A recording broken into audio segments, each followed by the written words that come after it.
You're listening to the Options Insider Radio Network, the home of the Options Podcast. For more quality options programs, visit theoptionsinsider.com or search for Options Insider Radio Network in your podcast provider of choice. Listeners can also access all of our programming through our mobile app available in the iTunes and Google Play stores. Select programs are also available via live stream at mixlr.com/options-insider.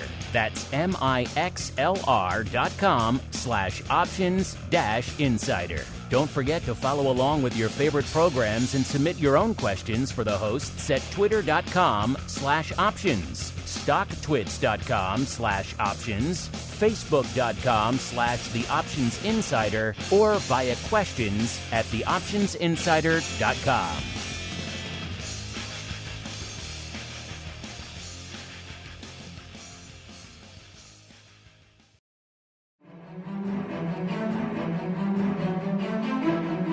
The futures markets can be downright scary. Limit up, limit down. What the heck is RBOB anyway? Are they going to dump a truckload of soybeans on your front lawn if you click the wrong button? Come to think of it, maybe you should just stick to your comfort zone. Or you can break out of it with the Futures Rundown. The Futures Rundown is here to help you make sense of these scary markets. We'll analyze all the top futures trading activity, explore the ins and outs of your favorite products, explain exactly how futures work, and hear from leading experts in the futures markets. We'll even tackle all of your wildest futures trading questions. If it involves futures, then you'll hear about it on the Futures Rundown. The Futures Rundown is brought to you by T4 Futures and Options. Elevate your trading experience with the T4 Futures and Options trading platform. Whether you prefer desktop or mobile applications, T4 delivers low latency and professional grade functionality for both traders and brokers. Take advantage of theoretical sheets, strategy solver, MBO, advanced charts, and a suite of powerful features to enhance your trading strategy. Visit ctsfutures.com or search for T4 Futures and Options on Google to register and get a free month. And now, it's time to break into the futures markets. It's time for the Futures Rundown.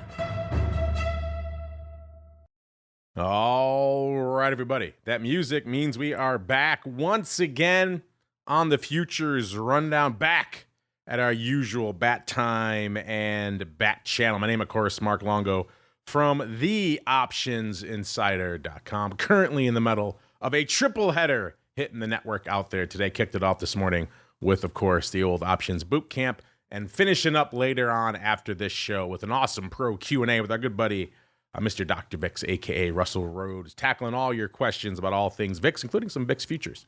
Going to get in there. So if you want to participate on that, check out all the live streams going on during the day. Participate in the awesome giveaway contest. Get options oddities at the end of the week and a whole bunch more. Only one place to go, theoptionsinsider.com/pro to kick the tires and light the fires. Welcome to all the folks who have joined us here in the new year. It's a fun time over there on the Pro. As you see who's joining us for a fun time here on the Futures Rundown this week, I am pleased to welcome back a returning guest, Mr. Brett Friedman, the managing partner at Winhall Risk Analytics. He also contributes some content over there at OptionMetrics. Brett, welcome back to the Futures Rundown for the first time in the mad new year of 2025, sir. Thank you. I'm pleased to be back. Thank you for having me. All right, then, with the gang assembled, let's dive right on into the trading pit. It's time to break down all the action that's lighting up the futures markets this week. What's limit up and what's crashing and burning? Let's find out. It's time to enter the trading pit. All right, everybody, welcome to the Trading Pit, the portion of the show we break down what's lighting up our tapes out there in the futures market this week. And we're going to get there in a second, but as I just mentioned, this is Brett's first appearance in this mad new year. That is so far living up to that moniker here in 2025. So let's start, Brett, looking back a little bit at the equally, if not more wild year that was 2024, a lot of things going on last year from a futures perspective. As you look back on 2024 in the world of futures, what really stands out and resonates to you, sir? Indexes like the GSCI and BCOM, they weren't particularly impressive, mostly dominated by energy. But if you dive deeper into it, you realize that there are certain events that took place in the agricultural commodities and the softs that really dominated the commodity news last year. But not only did it dominate the commodity news, but I think the action in these certain commodities and the agriculturals and the softs also influenced people's conceptions of inflation and economic well-being and might very well have affected the election in November. For example, you've got things that people buy in the supermarket, most notably coffee, cocoa, orange juice, butter, poultry, things like that were significantly higher last year. I think we'll probably get into it later, but especially coffee and cocoa and orange juice were extremely higher last year. Cocoa's up, I think, about 145% year over year. And orange juice, similar type of numbers. We have several commodities, especially in the softs, making new all-time highs on a fairly regular basis. And I think that, in my mind, those were the most impressive things I saw last year in commodities. We also saw a rebound in natural gas, albeit it's starting to give away over the last couple of days. So that's, I think, the most significant event of last year, again, was in the softs, definitely. All right, let's see what's lighting up our tape out here this week, listeners. And let's start to the upside. Let's see what's lighting up our tapes green here this week. Number 5, listeners, keeping it with the theme that Brett just mentioned of, let's say, consumable goods. How about a little bit of dairy? I'm lactose intolerant, so not exactly my bag, but for all of you out there who love a little class 3 milk, it's having a good week, up 5.58% out there in the March contract this week. Coming in at number 4, right above it. Also, once you process it, it's certainly a consumable good. It's lean hog.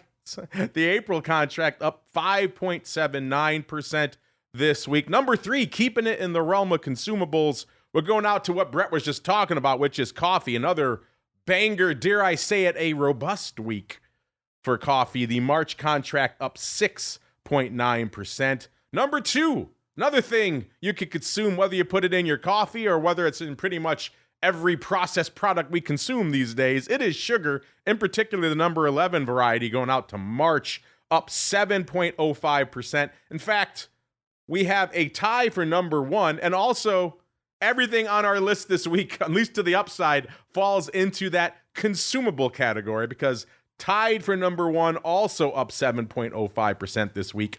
Our old pal cash settled cheese, so dairy kind of bookending our top 5 this week. The Feb contract cash settled cheese up 7.05%. So Brett, a wild week in the consumable category. Dairy, lean hogs, coffee, sugar, all dominating our list, sir.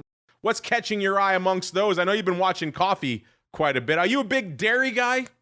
I am not lactose intolerant, so yes, I'm kind of a dairy guy. All right, good. You can hold court on it for the rest of us. But one thing you did not mention, however, which really people notice, is eggs. Eggs year over year are up over 200%. Weekly, they're up a little under 8% plus. If you go to the supermarket and buy a carton of eggs, you're talking over $5 usually, whereas a year ago they were $3.50 or something like that, or $3. Again, these are things that people notice. And, if you put it in your mouth, you tend to notice it, or if you buy it at the supermarket. And we'll get into it, I think, later, but this really affects people's inflationary expectations, right or wrong. Well, that would certainly fall in the consumables category. Kind of a little more difficult to track on the futures end, but yeah, people feel that pain at the end. They feel that pain in a couple of places. They feel it in eggs. They can feel it, of course, in dairy if they're buying that in the store. And, of course, they feel it at the pump. Which brings us to our bottom 5, our dark side movers out here for this week, listeners. We'll kick it off in a product that probably doesn't have a lot of upside to give up. I mean, it had a good year last year, don't get me wrong, but one of the narratives besetting it for the better part of the last few months is this product really underperforming its peers in the crypto category. What am I talking about? It's Ether, the big Ether futures over there at CME, the Jan contract, giving up 4.2% this week. Again, if you're an Ether bull, that is not welcome news, not just because it's moving to the downside, but also people have been complaining for a while that it's underperforming your Bitcoins, your Solanas, and other big crypto assets out there, and certainly giving up over 4% again this week. Probably not going to help that narrative. Number 4, going back to the consumables category, it is oats, the March contract off 4.43%. I do love that we have the futures show now, listeners, because for a long time we were talking about oats, the underlying, on our TWIFO program, but we couldn't really get into it. It was moving quite a bit, as it's moving again this week. Oats are actually a surprisingly volatile underlying, and yet, for whatever reason, the options market hasn't followed suit. On a decent week, maybe oats will do 5 contracts. So not a big option story, which is why it's fun to sink our teeth, pun intended, into oats on the futures rundown. Number 3 to the dark side, again falling into the consumable categories. Another rough week for rough rice, listeners. The March contract off 4.62%. Then we shift gears, moving into the bottom 2, giving up the ghost this week. Number 2, it is uranium. So September. So this is a longer dated contract as well. The September contract off 7.12% this week. This has been kind of an interesting narrative on the backs of everything AI getting crushed this week. We've also seen some of the demand pulling back for all of the energy. I mean, for a while there, Microsoft's buying nuclear reactors.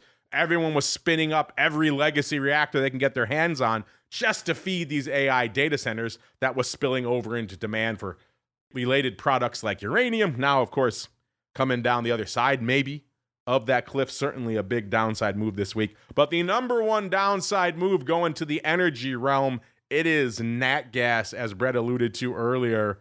The March contract off nearly 10.5%, 10.44%. If you listened to TWIFO last week, we were talking about what just a surprising seasonal boost we've seen out there in nat gas, given a good chunk of that back again this week. And we had, of course, bomb cyclone, your blast site, whatever you want to call it, the Arctic tundra weather over the last couple of weeks. That always helps nat gas, of course, coming off the other side of that now and just giving up the ghost aggressively, off nearly 11%, about 10.5% out there.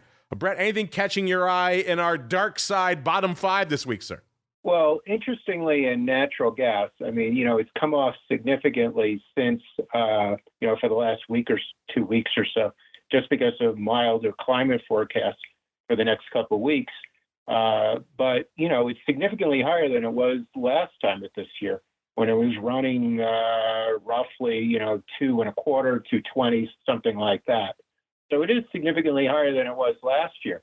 Interestingly enough, with Natty, if you go into Europe, the TTF gas, which is sort of, the standard of gas futures or whatever you want to call them in Europe, TTF has been extremely bullish for the last couple of weeks. They've gotten some colder weather in Europe, as well as they're talking about some shortages, some storage shortfalls and things like that.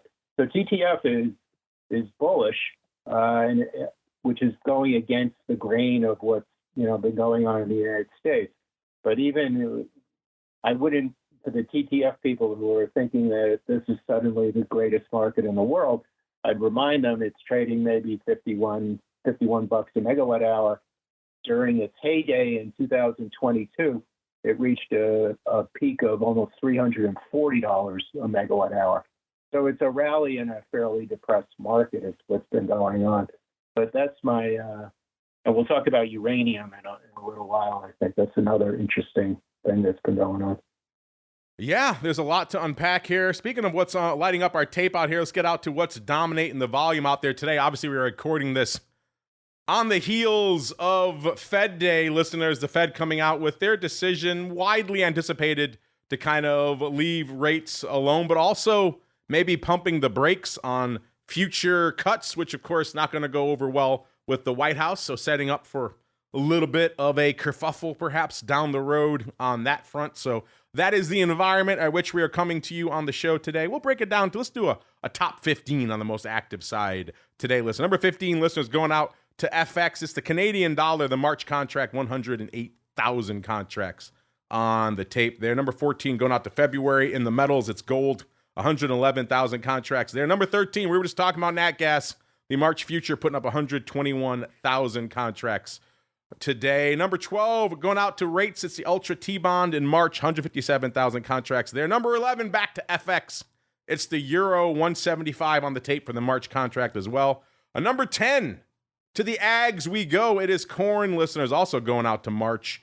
221,000 contracts on the tape there. Number 9, back to energy, crude oil, our old pal WTI.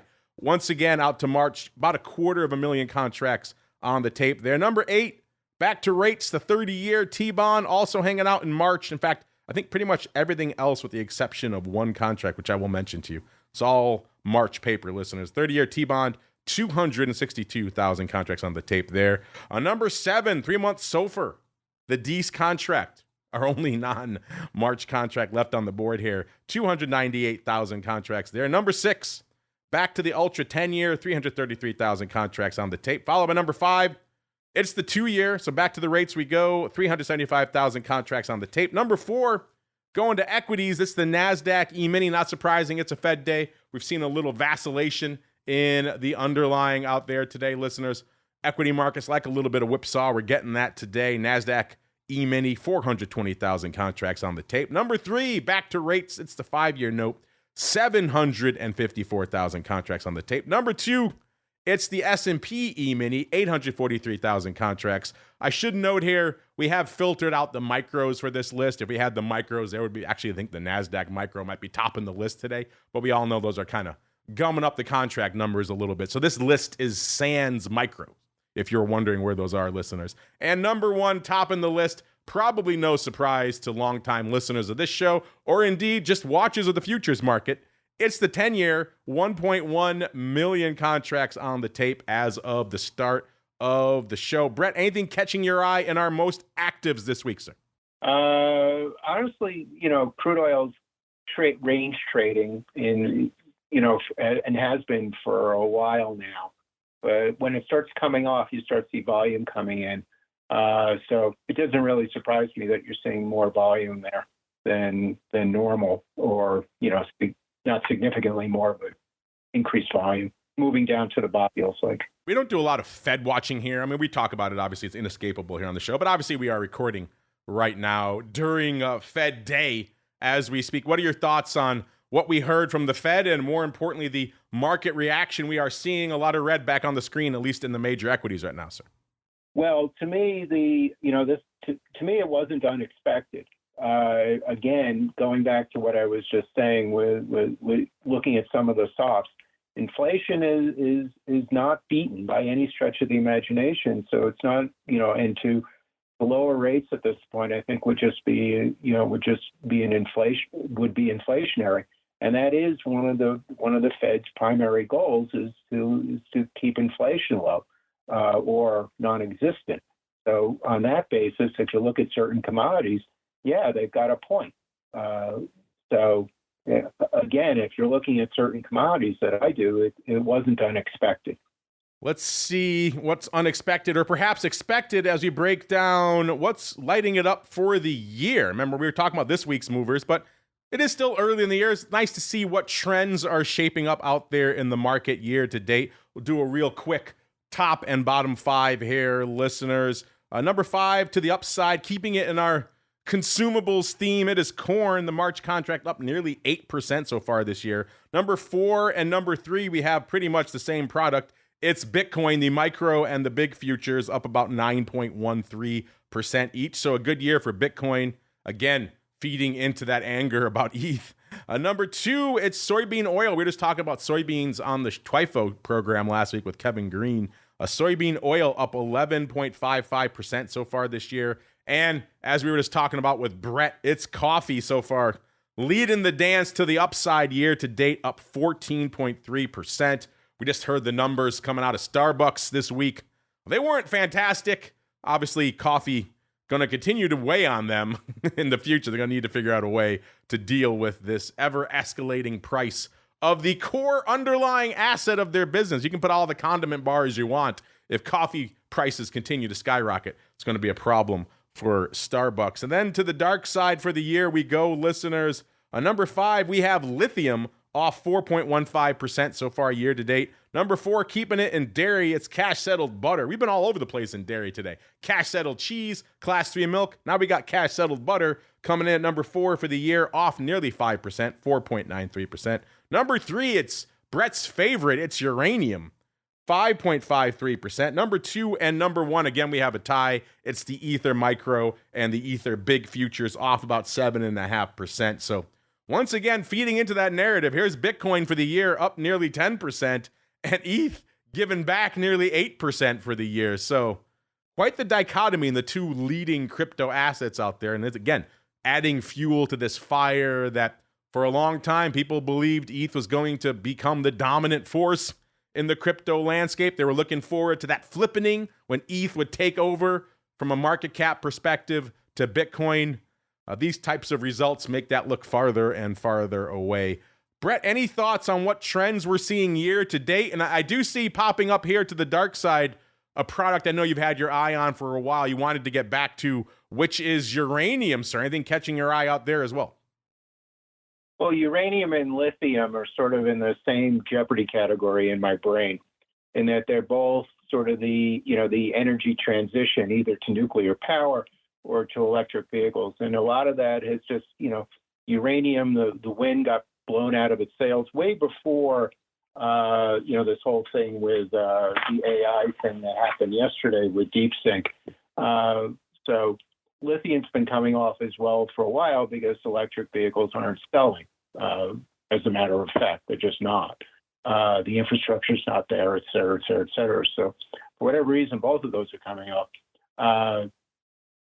As far as Bitcoin goes, so let me flip to the other side of the equation. One of the things about Bitcoin is that if you consider it kind of memey, and it is kind of memey, sorry all you Bitcoin supporters, but that's the way it trades, is that you need a new flow of fundamentals constantly coming into the market to get it to go up.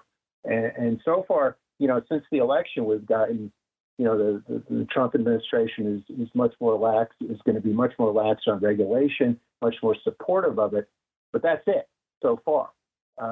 We haven't really got any, well, what exactly does that mean?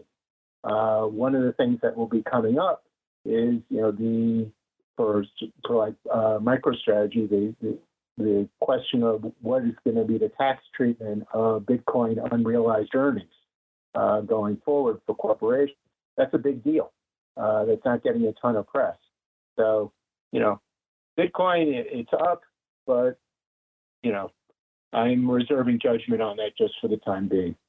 And before we roll out of the trading pit, we covered a lot of products already, Brett. We went from the ags to dairy to uranium and lithium and coffee and, of course, crypto and indeed energy. Any other products lighting up your tape you want to discuss with the listeners this week, sir?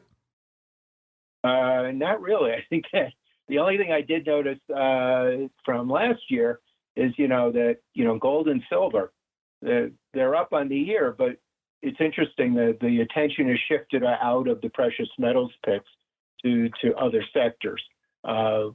We'll see what happens over the course of the year, but I noticed just from a press standpoint, you don't read all that much about gold anymore like you were last year. Last year it was like, every minute there was a gold story. Not anymore. The fundamentals have shifted. Interesting. That'll make some of our regular contributors like Uncle Mike unhappy to hear the metals not getting the headlines these days. But always gets the headlines with us listeners. It's you folks. It is time for the Futures Free-For-All. Ring the bell. It's time to take on all comers in an epic Q&A battle royale. All questions can enter, but none can leave without an answer. It's time for the Futures Free-For-All.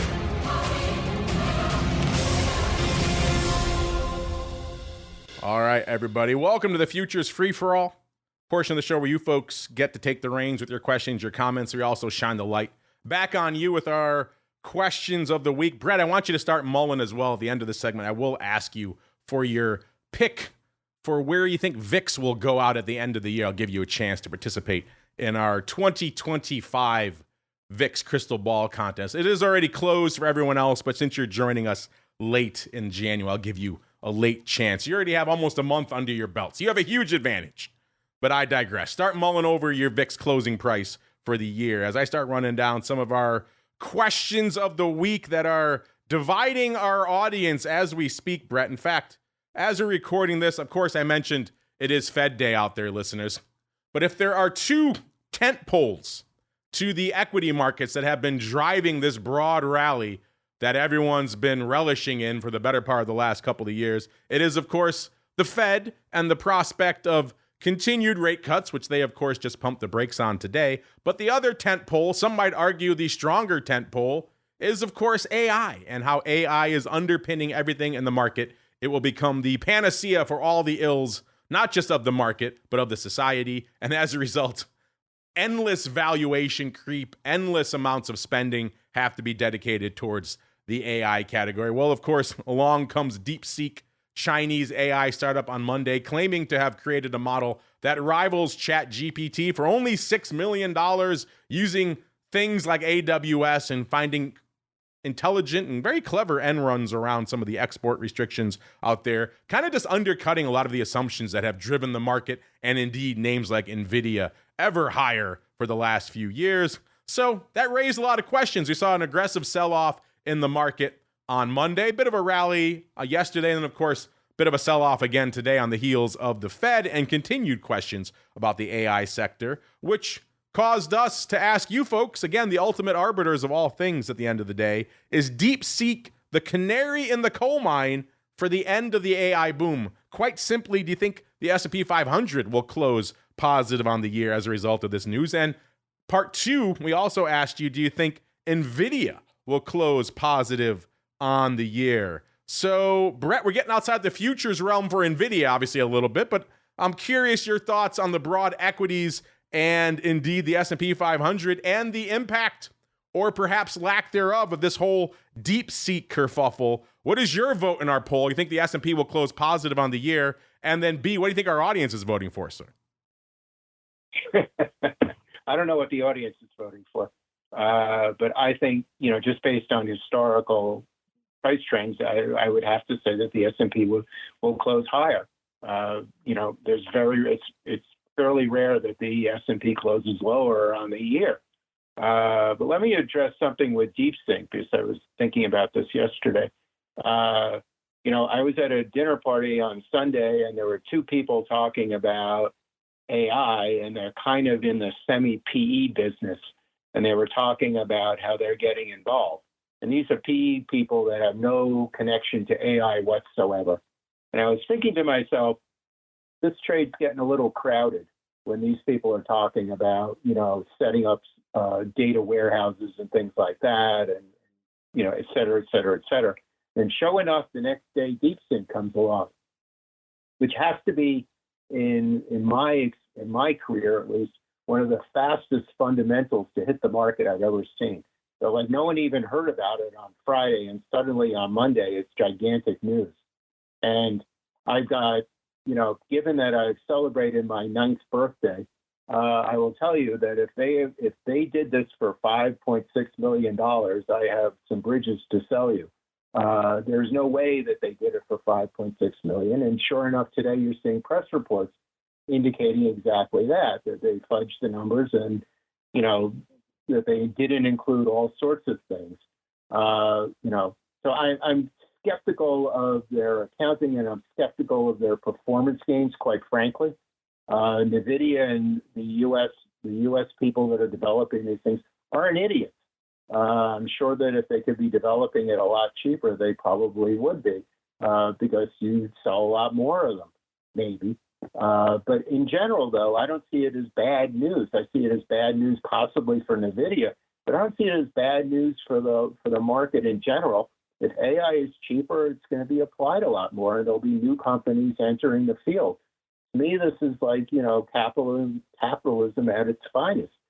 NVIDIA is making boatloads of money selling AI, and competitors are starting to show up, doing it either better, faster, or, somewhat differently. So, I'm not concerned that suddenly, just because a competitor has arrived, that it's going to take down the market. If anything, I think it's very supportive of the market, if you believe in the whole AI narrative.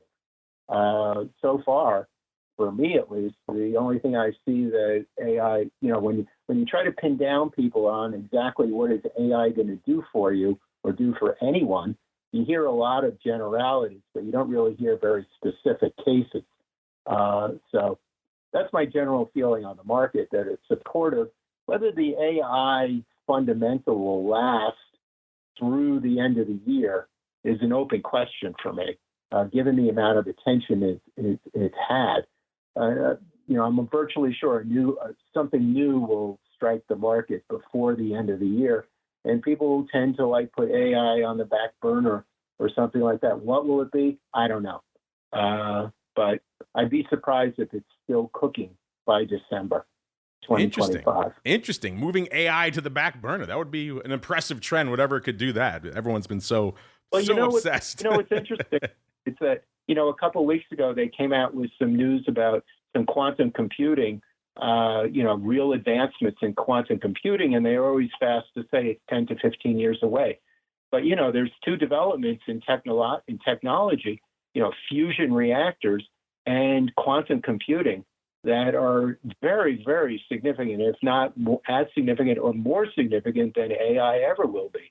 So, but yet the market focused on the quantum computing thing for about a couple of days, and then I forgot what happened. They moved on to something else pretty quick. Yeah, we saw some impressive hyperbolic moves in some of those quantum names in a very short period of time, and then settled back down. But they are still pretty active. If you want to check out our Options Oddities program on the pro side, listeners, we talked about some crazy quantum straddles out there and the impressive movements and gains we saw in those as a result. So if you're not checking out the pro, another one to catch your attention out there. Speaking of catching our attention, our listener JMZ did that with his question this week. It's more of a request. He wrote in to say, can I request a deep dive into VIX futures on an episode of the Futures Rundown, please? Different sizes, the trading hours, etc. I think they are fascinating, but they also scare the hell out of me. Well, your wish is our command, so we could certainly pencil that in for a future episode, JMZ. We want to devote some time to it. Obviously, as you point out, it is a nuanced product. There are different sizes. The trading hours are kind of wonky. There are many nuances to VIX. The settlement alone, we could probably do about 3 hours on the VIX future settlement, a highly contentious issue. So we'll devote a good chunk of an episode coming down the road to that. What do you say, Brett? You want to raise your hand now to volunteer for our upcoming VIX futures deep dive episode, sir? Sure. I mean, the VIX is something, being an options guy and a vol guy, the VIX is fairly close to my heart. And I think my opinion on it is that a lot of people who lose money in the VIX, it's more from misunderstanding of what exactly they're trading than anything else. It's 30-day implied volatility. And, vol doesn't go up. The only way vol goes up really is from things that come out of nowhere. Risks that are known generally don't affect the VIX that much. But things that come out of thin air, just out of right field, to continue the tortured metaphor, is, like the DeepSeek thing or wars that happen over a weekend or something. That's when you see the VIX really run. But I don't think I've ever traded anything where there's more disappointed bulls.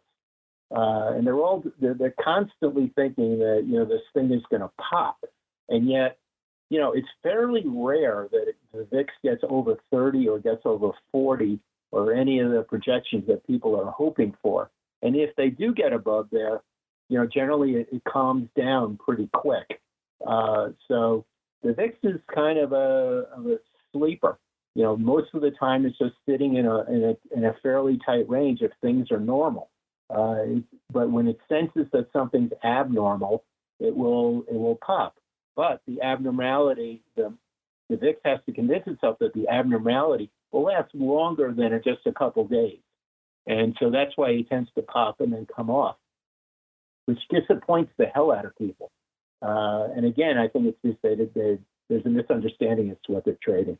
Yes, those VIX pops for the bulls, unfortunately, very short-lived. Since we're talking about VIX, Brett, it is now time, sir. You get to play along in our crystal ball contest for the year.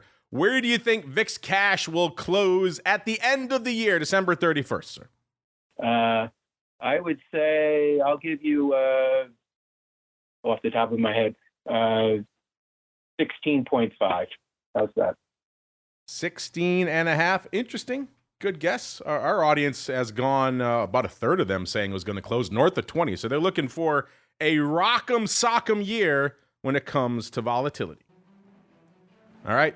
That music means we've come to the end of another fun episode of the Futures Rundown. You know, I got so excited, listeners, I forgot to give you the current results of our polls out there right now in terms of what our audience is thinking for where the S&P will close as a result of all of this DeepSeek madness on the year. And we asked our audience, do you think, is DeepSeek the canary in the coal mine for the end of the AI boom? Quite simply, will the S&P 500 close positive on the year?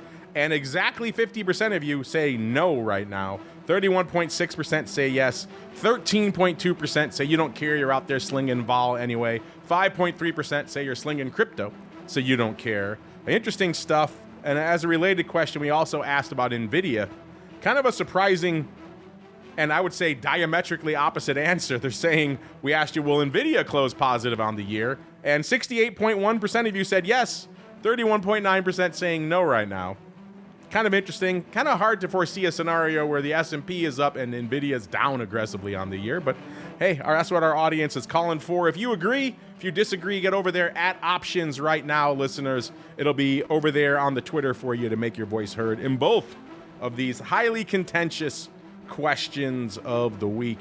And Brett, before we go, if folks want to check out what you have cooking in the world of futures or anything else, where should they go? What should they do? To the blog page at OptionMetrics, www.optionmetrics.com, or the blog page at optionstrat.com. That's where all my blogs are. There you go. Check them out, optionstrat.com. While you're checking things out, make sure you check out our friends over there, ctsfutures.com, or just type T4 Futures and Options into Google. That'll get you a free month of their T4 Futures and Options tool, so you can kick the tires and light the fires on all these cool products we're talking about today and a whole bunch more. Speaking of a bunch more, that is going to do it for the Futures Rundown, but we're not done for the day. Nope. Back again in a little bit, exclusively for all of our folks over there on the pro side with our good buddy Dr. Vix. You like all that Vix talk we just did? We're going to go deep into the world of vol coming up on the pro Q&A session today. If you want to take part in that, head on over to the pro, theoptionsinsider.com/pro is the place to go to learn more. Back again tomorrow with the option block, and then of course very much the sister program to the Futures Rundown this week in Futures Options.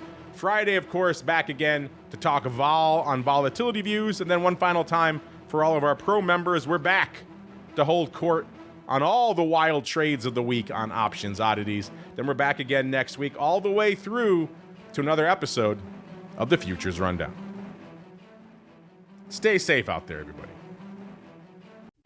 Thank you for tuning in to the Futures Rundown, proudly sponsored by T4 Futures and Options. Experience the T4 Futures and Options trading platform with its seamless desktop and mobile applications, low latency, and professional functionality tailored for traders and brokers alike. Take advantage of T4 theoretical sheets, strategy solver, MBO, advanced charts, and much more. Empower your trading journey with T4 Futures and Options. Visit ctsfutures.com or search for T4 Futures and Options on Google to register and get a free month.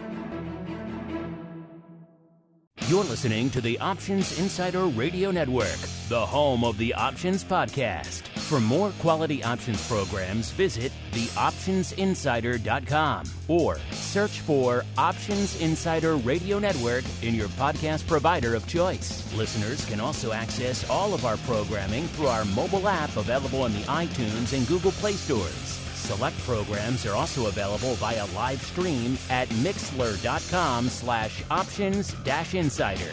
That's mixlr.com/options-insider. Don't forget to follow along with your favorite programs and submit your own questions for the hosts at twitter.com/options, stocktwits.com/options, facebook.com/theoptionsinsider, or via questions@theoptionsinsider.com.